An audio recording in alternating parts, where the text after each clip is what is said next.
नमस्कार दोस्तों, इस वीडियो में जून 2026 के आर्थिक घटनाक्रम के 100 सबसे महत्वपूर्ण सवाल को डिस्कस करेंगे जो आपके आगे आने वाले सभी परीक्षाओं के लिए महत्वपूर्ण है। इससे पहले जून 2026 के राष्ट्रीय और अंतर्राष्ट्रीय घटनाक्रम को अपलोड कर दिया गया है। जो नहीं देखे जाके देख लीजिएगा, प्लेलिस्ट में वीडियो आपको मिल जाएगा। ये जो सारे पॉइंट है प्रतियोगिता दर्पण का पॉइंट है। इसका पीडीएफ के लिए आप टेलीग्राम ग्रुप ज्वाइन कर सकते हैं, जिसका लिंक डिस्क्रिप्शन बॉक्स में दिया गया है। साथ ही आप 12 महीने का प्रतियोगिता दर्पण का पीडीएफ भी ले सकते हैं। आप व्हाट्सएप से संपर्क कीजिएगा, आपको पीडीएफ मिल जाएगा, जिसका नंबर है, व्हाट्सएप नंबर है 82 87 50 56 83। इस पर आप व्हाट्सएप कीजिएगा, आपको 1 साल का पीडीएफ मिल जाएगा। तो आइए देखते हैं पहला क्वेश्चन। आर्थिक घटनाक्रम भारत का विदेशी व्यापार 2025-26। वित्तीय वर्ष 2025-26 में भारत का कुल निर्यात कितने अरब डॉलर रहा है? तो भारत का कुल निर्यात 860.09 अरब डॉलर रहा है और वृद्धि कितना दर्ज किया गया है? तो 4.22% की वृद्धि दर्ज किया गया है। किसके निर्यात में? तो वस्तु एवं सेवाएं के निर्यात में। वर्ष 2025-26 के दौरान भारत का कुल आयात कितना दर्ज किया गया है? तो कुल जो आयात है यह दर्ज किया गया है 979.40 अरब डॉलर। इसमें वृद्धि हुआ है 6.47% की वृद्धि हुआ है। किसका आयात किया गया है? तो वस्तुएं एवं सेवाएं का आयात किया गया है। नेक्स्ट है कि केवल वस्तुओं, ध्यान रखिएगा ऊपर था वस्तु और सेवा दोनों, अब है केवल वस्तुओं के व्यापार में 2025-26 में भारत का निर्यात और आयात कितना रहा है? तो निर्यात रहा है 441.78 अरब डॉलर, जबकि आयात रहा है 774.98 अरब डॉलर का। वस्तुओं के व्यापार में 2025-26 के दौरान कुल घाटा कितना रहा? तो कुल घाटा कितना रहता है? 333.20 अरब डॉलर का रहता है। सेवाओं के व्यापार में भारत को 2025-26 में कितना नेट प्रॉफिट हुआ है? तो 213.89 अरब डॉलर, 213.89 अरब डॉलर का नेट प्रॉफिट हुआ है। ठीक है। नेक्स्ट है कि मार्च 2026 में ईरान युद्ध के कारण खाड़ी देशों को होने वाले निर्यात में पिछले वर्ष की तुलना में कितने प्रतिशत की गिरावट आई है? तो 58% की गिरावट आई है। वर्ष 2025-26 में नॉन पेट्रोलियम वस्तुएं के निर्यात में कितने प्रतिशत की वृद्धि दर्ज की गई है? तो 3.62% की वृद्धि दर्ज की गई है। वाणिज्य एवं उद्योग मंत्रालय द्वारा ये अंतिम आंकड़े किस तिथि को जारी किए गए? तो जो भी आप आंकड़ा देख रहे थे अभी, ये सारे आंकड़ा जारी किया गया है 15 अप्रैल 2026 को जारी किया गया था। नेक्स्ट है कि हॉर्मुज स्ट्रेट में बाधाओं के कारण किस महीने में आपूर्ति व्यवस्था सबसे अधिक प्रभावित रही? तो मार्च 2026 में आपूर्ति व्यवस्था सबसे अधिक प्रभावित होता है हॉर्मुज स्ट्रेट में बाधा क्रिएट होने के कारण। वित्तीय वर्ष 2025-26 में भारत का कुल रक्षा निर्यात कितने करोड़ रुपए तक पहुंच गया है? तो रक्षा निर्यात जो है 38,424 करोड़ रुपए तक पहुंच गया है। वर्ष 2024-25 की तुलना में 2025-26 में रक्षा निर्यात में लगभग कितने प्रतिशत की वृद्धि दर्ज की गई है? तो लगभग 62.66% की वृद्धि दर्ज की गई है। वर्ष 2025-26 के कुल रक्षा निर्यात में DPSUS रक्षा सार्वजनिक क्षेत्र के उपक्रम public defence public sector undertakings का कितना योगदान रहा है? तो वर्ष 2026 के कुल रक्षा निर्यात में DPSU का कितना योगदान रहा है? तो 21,071 करोड़ का कुल निर्यात का 54.84% का योगदान रहा है। नेक्स्ट पॉइंट है कि रक्षा निर्यात में निजी क्षेत्र की इकाइयों का योगदान 2025-26 में कितना दर्ज किया गया है? तो 17,353 करोड़ का कुल निर्यात का 45.16%। सार्वजनिक क्षेत्र की इकाइयों के निर्यात में पिछले वर्ष की तुलना में कितने प्रतिशत की भारी वृद्धि हुई है? तो 151% की भारी वृद्धि हुई है। रक्षा मंत्रालय के आंकड़ों के अनुसार पिछले 5 वर्षों में रक्षा निर्यात की स्थिति क्या रही है? पिछले 5 वर्ष में, तो यहाँ पर ध्यान से देख लीजिएगा। 2021-22 में जो रक्षा निर्यात था वो था 12,814 करोड़ का, जबकि 2022-23 में 15,918 करोड़ का था निर्यात, जबकि 2023-24 में 21,083 करोड़ का, 2024-25 में 23,622 करोड़ का, 2025-26 में 38,424 करोड़ का रक्षा निर्यात है। ये तो 5 वर्ष का यहाँ पर आपको लेखा जोखा दिया गया है। भारत के वर्तमान रक्षा मंत्री कौन हैं जिन्होंने भारत को वैश्विक विनिर्माण केंद्र बनाने की बात कही है? तो भारत के रक्षा मंत्री हैं राजनाथ सिंह। भारतीय रिजर्व बैंक की मौद्रिक नीति समिति की 2026-27 की पहली बैठक कब संपन्न हुई? तो 6 से 8 अप्रैल 2026 को संपन्न होता है। भारतीय रिजर्व बैंक की मौद्रिक समिति की पहली बैठक। अप्रैल 2026 की समीक्षा में रेपो रेट को कितना प्रतिशत पर अपरिवर्तित रखा गया है? तो जो रेपो रेट है वो आपके 5.25% रखा गया है, जबकि रिवर्स रेपो रेट है वो आपके 3.35% रखा गया है, और जो बैंक दर है वो आपके 5.5% रखा गया है। आगे है USDF स्टैंडिंग डिपॉजिट फैसिलिटी और MSF मार्जिनल स्टैंडिंग फैसिलिटी की दर क्या रखा गया है? तो जो USDF है इसे रखा गया है 5% पर, जबकि MSF है मार्जिनल स्टैंडिंग फैसिलिटी इसे 5.5% पर रखा गया है। नेक्स्ट है कि CRR कैश रिजर्व रेशियो ये रखा गया है 3%, जबकि SLR ये रखा गया है 18%। संविधिक तरलता अनुपात स्टैच्यूटरी लिक्विडिटी रेशियो ये रखा गया है 18%। इसे ध्यान से याद रखिएगा, सवाल पूछा जाता है, खासकर आपके CRR SLR ये भी सवाल पूछता है, repo rate, reverse repo rate. Next है कि मौद्रिक नीति समिति ने वित्तीय वर्ष 2026-27 के लिए GDP सकल घरेलू उत्पाद वृद्धि दर का क्या अनुमान व्यक्त किया है? तो 6.9% व्यक्त किया है। इसे दोबारा ध्यान से समझिएगा। मौद्रिक नीति समिति ने वित्तीय वर्ष 2026-27 के लिए GDP सकल घरेलू उत्पाद, तो GDP वृद्धि दर का क्या अनुमान व्यक्त किया है? तो 6.9% व्यक्त किया है। वर्ष 2026-27 के लिए मुद्रास्फीति इन्फ्लेशन की दर औसत कितने प्रतिशत रहने का अनुमान है? तो 4.6% रहने का अनुमान है। मौद्रिक नीति समिति MPC मॉनेटरी पॉलिसी कमेटी में कुल कितने सदस्य होते हैं और इसके अध्यक्ष कौन हैं? तो कुल आपके 6 सदस्य होते हैं।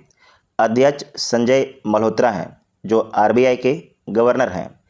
6 सदस्य में ये कौन कौन हैं? तो RBI के 3 अधिकारी हैं, संजय मल्होत्रा, पूनम गुप्ता, इंद्रानील भट्टाचार्य, जबकि केंद्र सरकार के द्वारा मनोनीत 3 मेंबर होते हैं।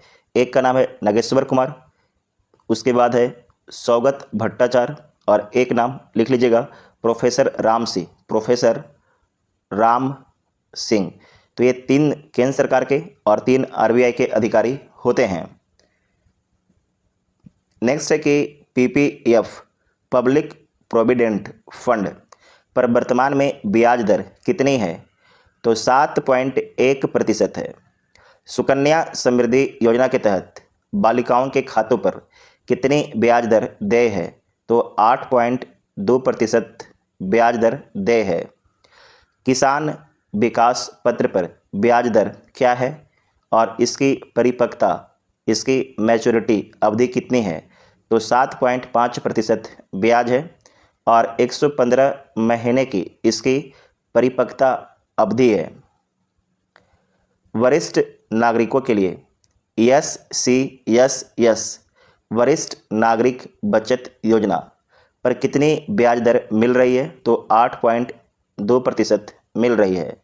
डाकघर के बचत खाते और राष्ट्रीय बचत पत्र पर क्रमशः कितनी ब्याज दरें हैं? तो जो आपके डाकघर के बचत खाते हैं उस पर 4% ब्याज मिल रहा है, जबकि राष्ट्रीय बचत पत्र इस पर 7.7% ब्याज मिल रहा है। 5 वर्षीय मासिक आय योजना पर सरकार कितना ब्याज दे रही है? तो 7.4% ब्याज दे रही है। नेक्स्ट है कि प्राइम डेटाबेस के अनुसार वित्तीय वर्ष 2025-26 में कुल कितनी कंपनियों ने IPO के जरिए पूंजी जुटाई है? तो कुल 112 कंपनियों ने IPO के तहत पूंजी जुटाई है, इनिशियल पब्लिक ऑफरिंग के तहत। वर्ष 2025-26 में कंपनियों ने IPO के जरिए रिकॉर्ड कितनी राशि जुटाई है?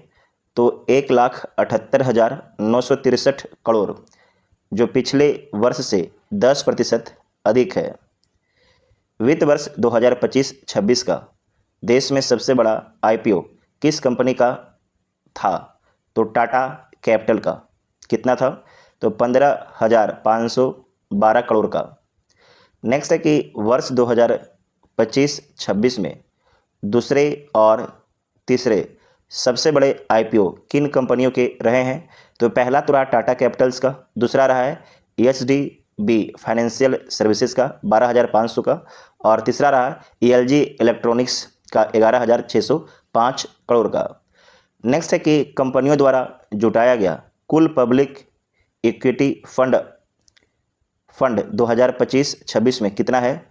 तो कुल आपके 3.05 लाख करोड़ है, जो 2024-25 के 3.71 लाख करोड़ से 18% कम है। नेक्स्ट है कि IMD इंडिया मेट्रोलॉजिकल डिपार्टमेंट ने वर्ष 2026 के मानसून के पहले चरण का पूर्वानुमान किस तिथि को जारी किया था? तो जारी किया गया था 13 अप्रैल 2026 को। क्या जारी किया गया है? ध्यान से समझिएगा, यहाँ से एग्जाम में सवाल आता है कि मौसम विभाग के अनुसार वर्ष 2026 में मानसून के दौरान पूरे देश में औसत वर्षा कितनी होने की संभावना है? तो दीर्घकालिक औसत का 92%, दीर्घकालिक औसत का 92% वर्षा के अनुमान के साथ वर्ष 2026 में मानसून की स्थिति कैसी रहने की संभावना जताई गई है? तो समान से कम रहने की संभावना जताया गया है। ठीक है, बिलो नॉर्मल। तो समान मानसून की श्रेणी में आने के लिए वर्षा का प्रतिशत कितना होना चाहिए? तो दीर्घकालिक औसत से 96 से 104% के बीच होना चाहिए। मोस्ट इंपॉर्टेंट पॉइंट है। भारत में मानसून वर्षा का दीर्घकालिक औसत कितना माना गया है? तो 868.66 मिमी यानी कि 87 सेंटीमीटर। वर्षा का यह दीर्घकालिक औसत 868.6 मिमी किस अवधि के आंकड़ों पर आधारित है? तो वर्ष 1971 से 2020 की अवधि पर आधारित है। यदि वर्षा दीर्घकालिक औसत से 90% से भी कम होती है तो उसे क्या कहा जाता है? तो उसे न्यून मानसून, उसे डिफिशेंट मानसून बोला जाता है। मानसून की स्थिति के मानकों के अनुसार समान से अधिक वर्षा कब मानी जाती है? जब वर्षा दीर्घकालिक औसत के 105 से 110% के बीच होती है। नेक्स्ट है मोस्ट VVI। विश्व बैंक ने अप्रैल 2026 में जारी अपनी दक्षिण एशिया आर्थिक अपडेट रिपोर्ट में भारत की 2026-27 की वृद्धि दर का अनुमान बढ़ाकर कितना किया है? तो 6.6% किया है। तो विश्व बैंक के द्वारा बोला गया है कि भारत का जो वृद्धि है 2026-27 में वो आपके 6.6% होगा। विश्व बैंक के अनुसार भारत में वृद्धि दर बढ़ने के प्रमुख कारण क्या है? तो बोला गया कि मजबूत घरेलू मांग, उसके बाद ब्रिटेन व यूरोपीय संघ के साथ व्यापार समझौते और बोला जीएसटी दरों में कटौती। ये 3 कारण से देश का विकास बढ़ेगा। एशियाई विकास बैंक, इसके बारे में जानिएगा। एशियाई विकास बैंक ने अप्रैल 2026 की अपनी रिपोर्ट में भारत की 2026-27 के लिए जीडीपी वृद्धि का क्या अनुमान लगाया है? तो एशियाई विकास बैंक है 2026-27 के लिए भारत का विकास का जो अनुमान है ये 6.9% लगाया है, जबकि विश्व बैंक कितना लगाया था? तो 6.6% लगाया था। नेक्स्ट है कि एशियाई डेवलपमेंट बैंक के अनुसार वित्तीय वर्ष 2027-28 में भारत की आर्थिक वृद्धि दर कितनी रह सकती है? तो बोला गया 27-28 में 7.3% रहेगा, जबकि 26-27 में 6.9% रहेगा। अंतर्राष्ट्रीय मुद्रा कोष ने अप्रैल 2026 में भारत की 2026-27 की वृद्धि दर के पूर्वानुमान को 6.4% से बढ़ाकर कितना किया है? तो 6.5% किया है। मोस्ट वीवीआई है। अंतर्राष्ट्रीय मुद्रा कोष जो है बोला कि भारत का जो विकास है 2026-27 में कितना होगा? तो 6.5% होगा। तो अंतर्राष्ट्रीय मुद्रा कोष ये बात बोला है। तो विश्व बैंक कितना बोला? विश्व बैंक 6.6% बोला कि 2026-27 में भारत का विकास होगा, जबकि एशियाई विकास बैंक बोलता है कि 2026-27 में भारत का विकास 6.9% होगा। और जो एशियाई बैंक है, एशियाई विकास बैंक एक कदम आगे जाता है और ये बताता है कि 2027 और 28 में भारत का विकास 7.3% होगा। उसके बाद है कि जो अंतर्राष्ट्रीय मुद्रा कोष है ये बोला कि भारत का विकास 6.5% होगा। ठीक है। उसके बाद है कि इंटरनेशनल मॉनेटरी फंड की अप्रैल 2026 में जारी रिपोर्ट का नाम क्या है? तो नाम है ग्लोबल इकोनॉमिक आउटलुक। सवाल पूछा जाएगा कि ग्लोबल इकोनॉमिक आउटलुक रिपोर्ट कौन जारी करता है? तो IMF जारी करता है। नेक्स्ट है कि IMF की अप्रैल 2026 में जारी रिपोर्ट का नाम क्या है? तो ग्लोबल इकोनॉमिक आउटलुक नाम है। सवाल पूछेगा कि ग्लोबल इकोनॉमिक आउटलुक रिपोर्ट कौन जारी करता है? तो इंटरनेशनल मॉनेटरी फंड जारी करता है। और ग्लोबल इकोनॉमिक आउटलुक रिपोर्ट के अनुसार कौन से अंतर्राष्ट्रीय कारक भारत की वृद्धि दर को प्रभावित कर सकते हैं? तो पश्चिम मध्य पूर्व एशिया में संघर्ष, तेल की कीमतों में उतार चढ़ाव और सप्लाई चेन में बाधाएं, इन सभी परेशानियों के कारण भारत का विकास रेट कम भी हो सकता है। नेक्स्ट है कि मनीला स्थित एशियाई विकास बैंक के अनुसार भारतीय अर्थव्यवस्था की मजबूती का आधार क्या है? तो वित्तीय स्थितियों में सुधार और घरेलू मांग में मजबूती है। वित्तीय वर्ष 2025-26 में केंद्र सरकार का अप्रत्यक्ष कर संग्रह इनडायरेक्ट टैक्स कलेक्शन संशोधित अनुमानों की तुलना में कितना रहा है? तो संशोधित अनुमानों से मामूली अधिक, कुल अनुमानित 15.52 लाख करोड़।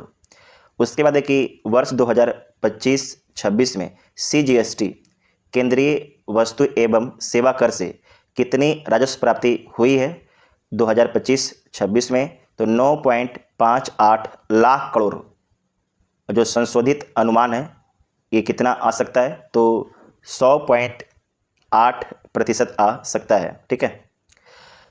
नेक्स्ट है कि सीमा शुल्क, कस्टम ड्यूटी और उत्पाद शुल्क से 2025-26 में क्रमशः कितना राजस्व प्राप्त हुआ है? तो सीमा शुल्क से 2.58 लाख करोड़, जबकि उत्पाद शुल्क से 3.38 लाख करोड़ का राजस्व प्राप्त हुआ है सरकार को।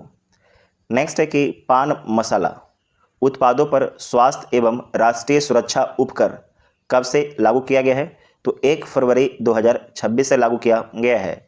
भारतीय रिजर्व बैंक ने पेटीएम पेमेंट बैंक लिमिटेड का बैंकिंग लाइसेंस की स्थिति को रद्द कर दिया है। तो 24 अप्रैल 2026 को रद्द कर दिया है। इसे आप मोस्ट BBA कर लीजिएगा। जो पेटीएम पेमेंट बैंक लिमिटेड है इससे अब बैंकिंग लाइसेंस छीन लिया गया है आरबीआई के द्वारा 24 अप्रैल 2026 को। आरबीआई ने किस अधिनियम के तहत पेटीएम पेमेंट्स बैंक का लाइसेंस रद्द करने का आदेश जारी किया है? तो बैंकिंग रेगुलेशन एक्ट 1949 के सेक्शन 22(4) के तहत पेटीएम को पेमेंट्स बैंक का लाइसेंस पहली बार कब प्राप्त हुआ था और इसने कब काम शुरू किया था? तो इसे लाइसेंस मिला था अगस्त 2015 में, जबकि ये काम शुरू किया था 2017 से। ये काम शुरू किया था मई 2017 से। नेक्स्ट है कि पेमेंट्स बैंक और वाणिज्यिक बैंक में क्या अंतर होता है? इसे आप मोस्ट वीवीआई कर लीजिएगा कि पेमेंट्स बैंक और वाणिज्यिक बैंक में क्या अंतर होता है। तो जो पेमेंट्स बैंक है ऋण नहीं दे सकते हैं, बात समझें। जो पेमेंट्स बैंक होता है वो ऋण नहीं दे सकता है, जबकि जो वाणिज्यिक बैंक है जैसे Punjab national bank, Indian bank, तो पेमेंट्स बैंक ऋण नहीं दे सकते हैं और ना ही क्रेडिट कार्ड जारी कर सकते हैं, ना ही क्रेडिट कार्ड जारी कर सकते हैं। जबकि जो वाणिज्यिक बैंक है वो आपको लोन भी दे सकता है और क्रेडिट कार्ड भी जारी कर सकता है, ठीक है। एक पेमेंट्स बैंक ग्राहक से अधिकतम कितनी राशि जमा के रूप में स्वीकार कर सकती है? तो अधिकतम 2 लाख रुपये जमा के रूप में स्वीकार कर सकती है पेमेंट्स बैंक।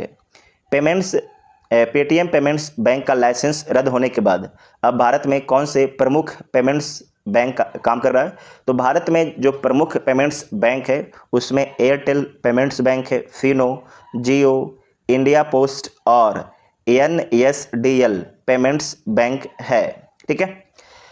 नेक्स्ट है कि प्रधानमंत्री मुद्रा योजना की शुरुआत कब की गई है और इसने 11 वर्ष कब पूर्ण किया? तो प्रधानमंत्री जो मुद्रा योजना है इसकी शुरुआत 8 अप्रैल 2015 को शुरू हुआ था और 8 अप्रैल 2026 को 11 वर्ष पूर्ण कर लिया है। मुद्रा योजना का मुख्य दृष्टिकोण क्या था? तो गैर वित्त पोषितों का वित्त पोषण करना, गैर वित्त पोषितों का वित्त पोषण करना इसका उद्देश्य था, ठीक है। इसका दृष्टिकोण था, इसका विजन था। पिछले 11 वर्षों में 2015-16 से 2025-26 में इस योजना के तहत कुल कितने ऋण राशि स्वीकृत की गई है? तो कुल 40.07 लाख करोड़ लोन दिया गया है। अब सुनिए ये लोन किसे दिया जाता है? तो बोला कि मुद्रा योजना के तहत अब ऋणों को किन 4 श्रेणियों में विभाजित किया गया है? तो जो ऋण है इसे 4 श्रेणी में विभाजित किया गया है, शिशु, किशोर, तरुण और तरुण प्लस में। फिर से बोलते हैं, शिशु, किशोर, तरुण और तरुण प्लस में। तरुण प्लस श्रेणी के तहत कितनी ऋण राशि प्रदान की जाती है और इसे कब शामिल किया गया है? तो जो तरुण प्लस है इसके तहत 10 से 20 लाख रुपये तक दिया जाता है और इसे 2024-25 के बजट में शामिल किया गया था। मोस्ट वीवीआई कर लीजिएगा। मुद्रा योजना के जो अन्य श्रेणियों की जो ऋण सीमा है, जो शिशु है, शिशु को 50,000 तक लोन मिलता है, किशोर को 50,000 से अधिक और 5 लाख से कम तक का लोन मिलता है किशोर को, जबकि जो तरुण है उसे 5 लाख से अधिक और 10 लाख तक आपके ऋण मिलता है। इसे आप दिमाग में एक बार बैठा लीजिएगा और इसका पीडीएफ आप लोग ले लीजिएगा, ठीक है, और इसे बार बार रिवीजन कीजिएगा।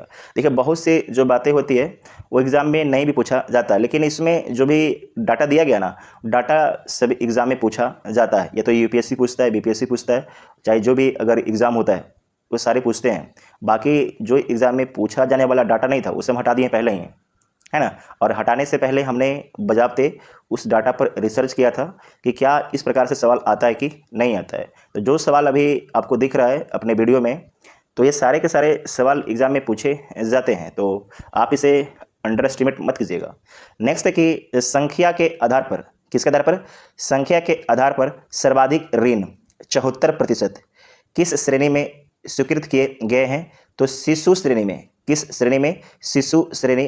जो शिशु श्रेणी है इसमें लोन कितना मिलता है? तो 50,000 तक मिलता है। मुद्रा योजना के तहत किन गतिविधियों के लिए जमानत मुक्त ऋण दिए जाते हैं? किन गतिविधि के लिए? तो इसमें कोई भी बैंक जो है ना कोलेटरल नहीं लेता है। तो किस गतिविधियों के लिए? विनिर्माण के लिए, सेवाएं, व्यापार और कृषि से संबंधित गतिविधियों के लिए, जैसे कि डेयरी, मुर्गी पालन के लिए। सूक्ष्म, हाँ ठीक है, सूक्ष्म इकाइयों की ऋण सुरक्षा के लिए CGFMU credit granted fund for micro unit की स्थापना कब की गई? तो इसकी स्थापना 2016 में किया गया है। Credit guarantee fund for micro units की स्थापना वर्ष 2016 में किया गया है। अप्रैल 2026 में नीति आयोग का नया उपाध्यक्ष किसे नियुक्त किया गया है? तो अशोक कुमार लाहिड़ी को नीति आयोग का नया उपाध्यक्ष नियुक्त किया गया है। अशोक कुमार लाहिड़ी ने नीति आयोग के उपाध्यक्ष के रूप में किसका स्थान लिया है? तो सुमन के बेरी का स्थान लिया है। नीति आयोग के नए उपाध्यक्ष अशोक कुमार लाहिड़ी वर्ष 2002 से 7 के दौरान किस महत्वपूर्ण पद पर रहे थे? तो भारत सरकार के मुख्य आर्थिक सलाहकार थे। नेक्स्ट है कि नीति आयोग के उपाध्यक्ष को भारत सरकार में किस स्तर का दर्जा प्रदान किया जाता है? तो केंद्रीय मंत्री का दर्जा प्रदान किया जाता है, इसे ध्यान रखिएगा, इंपॉर्टेंट है। और आप लोग कमेंट करके बताइएगा कि जो नीति आयोग है इसकी स्थापना कब हुआ था, है ना। और आपको बताना है कि जो योजना आयोग है इसकी स्थापना कब हुआ था और योजना आयोग को समाप्त कब किया गया था, ये भी बताना है ना, इंपॉर्टेंट बात है, तो कमेंट बॉक्स में लिख दीजिएगा। नेक्स्ट है कि नीति आयोग के पदेन अध्यक्ष कौन होते हैं? तो प्रधानमंत्री होते हैं और अभी वर्तमान में प्रधानमंत्री श्री नरेंद्र मोदी हैं। नेक्स्ट है कि पुनर्गठित आयोग में किन 4 नए पूर्णकालिक सदस्यों की नियुक्ति की गई है? तो किया गया है प्रोफेसर गोवर्धन दास को, उसके बाद है कि डॉक्टर एम श्रीनिवास को, प्रोफेसर अभय करंदीकर को और डॉक्टर के.वी. राजू को। वह कौन से पूर्वकालिक सदस्य हैं जिन्हें पुनर्गठित आयोग में उनके पद पर बरकरार रखा गया है? तो पूर्व कैबिनेट सचिव राजीव गौबा को। नेक्स्ट है कि अशोक कुमार लाहिड़ी पूर्व में किस अंतर्राष्ट्रीय वित्तीय संस्थान में कार्यकारी निर्देशक एग्जीक्यूटिव डायरेक्टर के रूप में कार्य कर चुके हैं? तो एशियाई विकास बैंक के। नेक्स्ट है कि नीति आयोग के नए नियुक्त पूर्णकालिक सदस्यों ने किनका स्थान लिया है? तो रमेश चंद का स्थान लिया है, अरविंद विरमानी, बीके शाश्वत और बीके पॉल का स्थान लिया है। तो इसे ध्यान से आप याद रखिएगा क्योंकि यहाँ से सवाल बनने की पूरी संभावना है। तो दोनों लिस्ट ध्यान रखिएगा, किन्हें हटाया गया और किन्हें लाया गया, ठीक है। नेक्स्ट है कि भारत और न्यूजीलैंड के बीच मुक्त व्यापार समझौते पर किस तिथि को हस्ताक्षर किए गए? तो 27 अप्रैल 2026 को सिग्नेचर किया गया है। और इस समझौते के तहत जो है न्यूजीलैंड अगले 15 वर्षों में भारत में कितने अरब डॉलर का निवेश करेगा? तो 20 अरब डॉलर का निवेश करेगा। कुशल भारतीय पेशेवरों के लिए न्यूजीलैंड में प्रति वर्ष कितने अस्थायी रोजगार प्रवेश वीजा का कोटा निर्धारित किया गया है? तो 50,000 वीजा प्रति वर्ष निर्धारित किया गया है।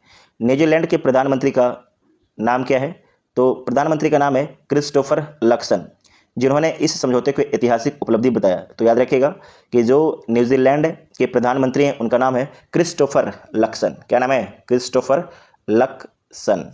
नेक्स्ट है कि दुबई स्थित कौन सा बैंक RBL बैंक लिमिटेड की 74% तक की इक्विटी खरीदने जा रहा है? तो कौन सा बैंक खरीदेगा? तो Emirates national bank of Dubai खरीदेगा। तो इस अधिग्रहण के बाद RBL बैंक को किस श्रेणी में वर्गीकृत किया जाएगा? तो एक विदेशी बैंक के सब्सिडरी के रूप में गिना जाएगा। किस बैंक को? तो RBL बैंक को, ठीक है। नेक्स्ट है कि IRENA की रिपोर्ट के अनुसार दिसंबर 2025 तक नवीकरणीय ऊर्जा रिन्यूएबल एनर्जी क्षमता के मामले में भारत का विश्व में कौन सा स्थान है? तो तीसरा स्थान है। पहला स्थान चीन का है, दूसरा स्थान अमेरिका का है और तीसरा स्थान भारत का है। इसे मोस्ट VVI कर लीजिएगा। नवीकरणीय ऊर्जा क्षमता के मामले में जो भारत का स्थान तीसरा है दुनिया में, पहला पर चीन है, दूसरा में अमेरिका है और तीसरा में भारत है। 31 मार्च 2026 तक भारत में गैर जीवाश्म ईंधन स्रोतों से कुल कितनी विद्युत क्षमता प्राप्त की जा चुकी है? तो 283.46 गीगावाट की। भारत ने वर्ष 2030 तक गैर जीवाश्म स्रोतों से कितनी विद्युत क्षमता प्राप्त करने का लक्ष्य रखा है? तो 500 गीगावाट वाट रखा है। अभी प्राप्त कितना किया है? तो गैर जीवाश्म ईंधन से 283.46 गीगावाट। नेक्स्ट है कि मार्च 2026 के अंत तक भारत में सौर ऊर्जा की स्थापित क्षमता कितनी थी? तो 150.26 गीगावाट। अंतर्राष्ट्रीय मुद्रा कोष द्वारा अप्रैल 2026 में जारी वर्ल्ड इकोनॉमिक आउटलुक रिपोर्ट के अनुसार वर्ष 2026 के लिए विश्व की सबसे बड़ी अर्थव्यवस्था कौन सी है और उसकी जीडीपी कितनी आकलित की गई है? तो विश्व की जो सबसे बड़ी अर्थव्यवस्था है वो अमेरिका की अर्थव्यवस्था है और अमेरिका का जीडीपी है 32.38 ट्रिलियन डॉलर। बहुत बड़ी अर्थव्यवस्था है अमेरिका। और ये रिपोर्ट कौन जारी किया है? तो अंतर्राष्ट्रीय मुद्रा कोष के द्वारा जारी किया गया है और जो रिपोर्ट था वर्ल्ड इकोनॉमिक आउटलुक रिपोर्ट। और इस रिपोर्ट में बताया गया है कि भारत जो है 6ठे स्थान पर आ गया है।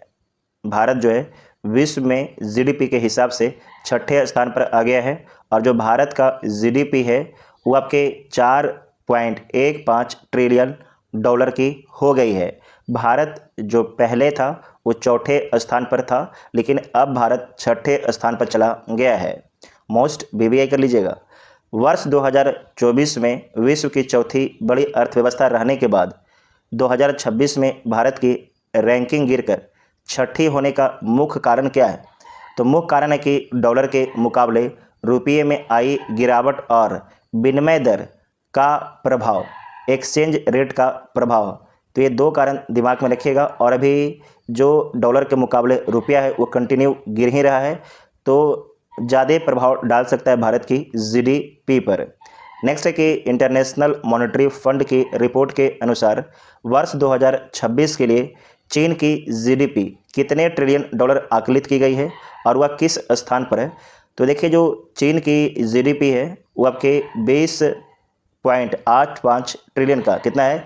20.85 ट्रिलियन डॉलर का है, जो दूसरे स्थान पर है। तो सबसे बड़ी अर्थव्यवस्था हो गया आपका अमेरिका। अरे यार कुत्ता बड़ा परेशान कर रहा है।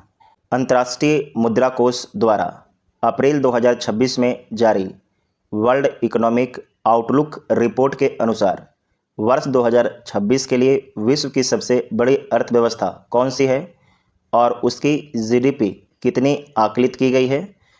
तो सबसे बड़ी अर्थव्यवस्था अप्रैल 2026 में जारी वर्ल्ड इकोनॉमिक आउटलुक रिपोर्ट के अनुसार अमेरिका है। जो अमेरिका है इसका जीडीपी 32.38 ट्रिलियन डॉलर का है। बहुत बड़ी अर्थव्यवस्था है अमेरिका। तो इसमें 3 सवाल बनेगा कि वर्ल्ड इकोनॉमिक आउटलुक रिपोर्ट कौन जारी करता है? तो अंतर्राष्ट्रीय मुद्रा कोष। और सबसे बड़ी अर्थव्यवस्था कौन है? तो अमेरिका, जो 32.38 ट्रिलियन डॉलर के साथ पहले स्थान पर है। वर्ष 2026 के लिए इंटरनेशनल मॉनेटरी फंड के अनुमानों के अनुसार भारत 4.15 ट्रिलियन डॉलर की जीडीपी के साथ वैश्विक रैंकिंग में किस स्थान पर है? तो 6ठे स्थान पर भारत आ गया है। जो भारत का जीडीपी है 4.15 ट्रिलियन डॉलर का है। नेक्स्ट है कि वर्ष 2024 में विश्व की चौथी बड़ी अर्थव्यवस्था अपना भारत था।